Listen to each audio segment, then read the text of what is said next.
शेतकऱ्यांसाठी 2 फेब्रुवारी संध्याकाळच्या झटपट बातम्या।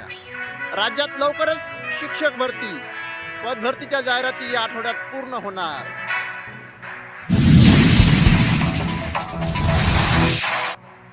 बैलगाडा शर्यतीत तळेगावचे मोठे नाव, महिलांचा सहभाग हे मुख्य आकर्षण।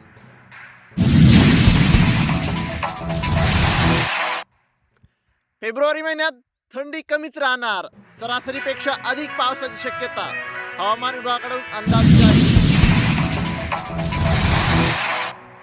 राज्यात बटाटा 500 ते 2000 रुपये प्रति क्विंटल।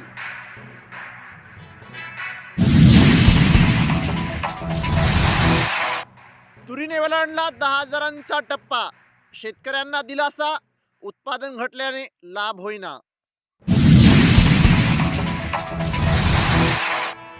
नाशिकमध्ये कांद्यापाठोपाठ द्राक्ष उत्पादक देखील संकटात, निर्यात बंदी धोरणाचा फटका।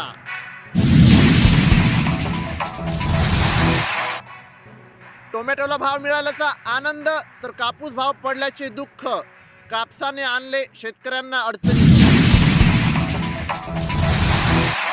परभणी जिल्ह्यातील कृषी उत्पन्न बाजार समिती सेलूमध्ये मिळतोय कापसाला 6,950 ते 7,565 रुपयांचा सर्वोच्च भाव।